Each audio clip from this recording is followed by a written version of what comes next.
Alors là, c'est Nudil. Alors Nudil, depuis 2 jours et demi, c'est pas la grande forme. On s'est rendu compte qu'elle avait des diarrhées vertes, qu'elle avait son petit air qui est là, petit air abattu. Elle bouge pas beaucoup, elle mange peu, elle boit pas spécialement vraiment. On a bien senti qu'il y avait quelque chose qui n'allait pas. Je l'ai emmenée chez le vétérinaire hier.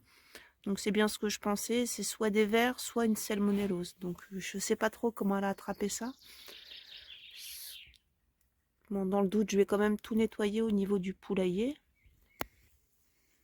Donc là, le vétérinaire nous a donné des médicaments pour traiter à l'intérieur les vers. Je les avais vermifugés cette semaine. On va voir ce que ça donne. Donc c'est un médicament que je dois mettre dans l'eau de boisson.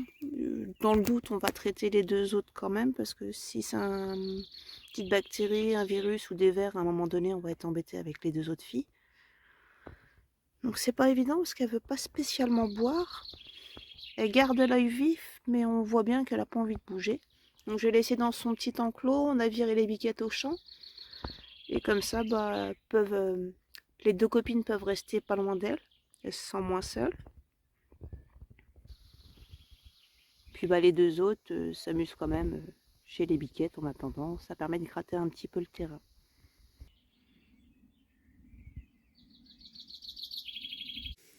Comme Nodil ne veut pas trop boire, et avec les médicaments, on essaye d'y aller à la pipette, mais j'avoue que c'est pas évident.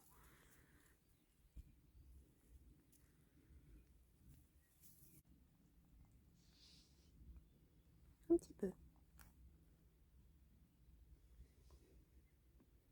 Nodil. Viens mon chaton.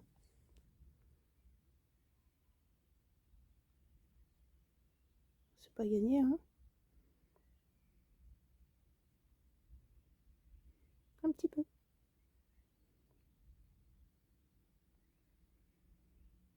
Pas tout spécialement pour toi. Les pattes de louloute.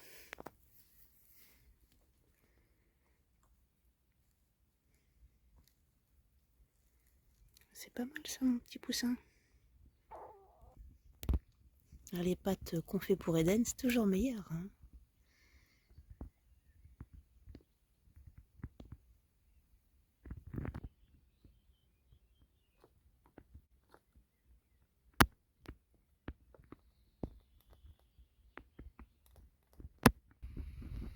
Donc ouais, c'est toujours embêtant d'avoir un petit animal qu'on aime un petit peu souffrant. Bon, là où j'essaye de relativiser, c'est que d'ici quelques mois, on aura une trentaine de poules et emmener chaque poule au vétérinaire quand il y aura un problème, ça va nous coûter cher. Donc l'avantage, c'est qu'avec les 3 filles, les 3 poules qu'on a actuellement, ça nous permet de connaître un peu les différentes maladies, les différents ennuis qu'on peut rencontrer avec les poules. Bon, chez nous, ça va, elles sont pas trop mal. On a quasiment 3 hectares pour elles.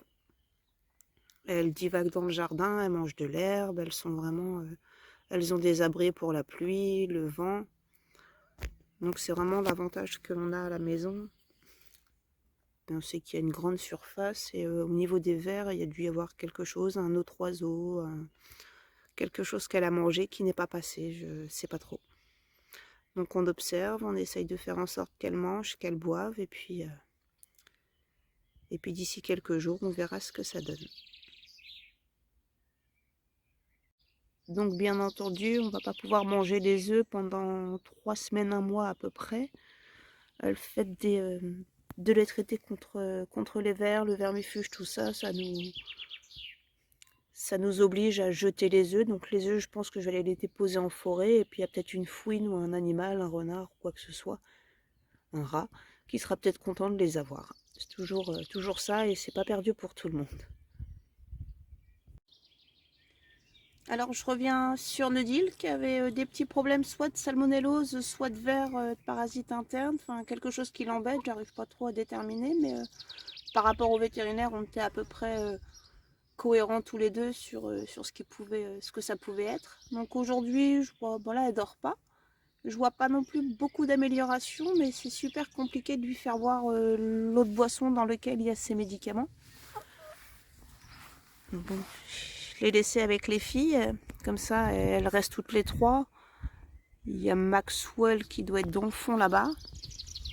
Comme ça, de toute façon, en cas de problème, je traite les 3 filles et puis je suis un peu tranquille. Donc là, je les laisse avec une seule gamelle d'eau et puis une gamelle de grains. C'est pas, ouais, j'ai du mal à voir Nodil boire de l'eau pour son état.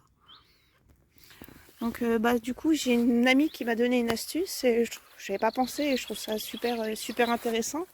J'ai récupéré de la semoule et au lieu de mettre de l'eau chaude comme on peut faire dans la cuisine en général pour manger, j'ai récupéré l'eau de boisson que j'avais préparée ce matin. Donc effectivement, ça va un peu moins vite pour que la semoule absorbe l'eau, mais ça a l'air de le faire. Et là où les filles elles aiment bien manger les pâtes, la semoule et tout ça, je me dis que ça va être plus sympa. Donc là je vais essayer de voir si Nodil veut bien le manger. Donc on va voir ce que ça donne. Salut toi. Ah ouais, à manger. Donc l'astuce, je dirais que c'est presque même plutôt magique. Et là ça lui permet d'absorber pas mal de médicaments contenus dans la semoule. Et j'avoue, si j'arrive à lui faire manger une bonne tournée de semoule, je pense que pour récupérer, ça va être beaucoup plus facile.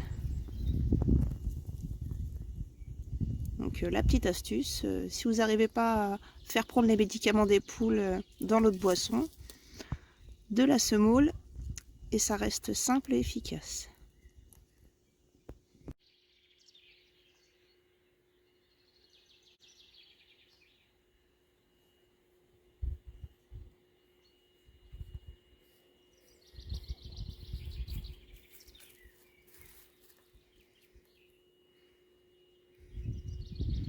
Nickel.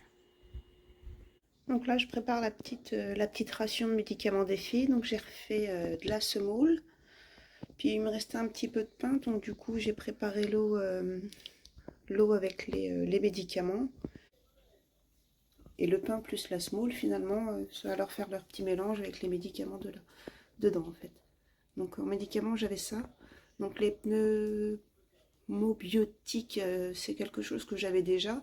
Donc là, j'ai fait 1 litre, 1 litre et demi à peu près, avec une 2,5 g de poudre et une demi-cuillère à café de alazole.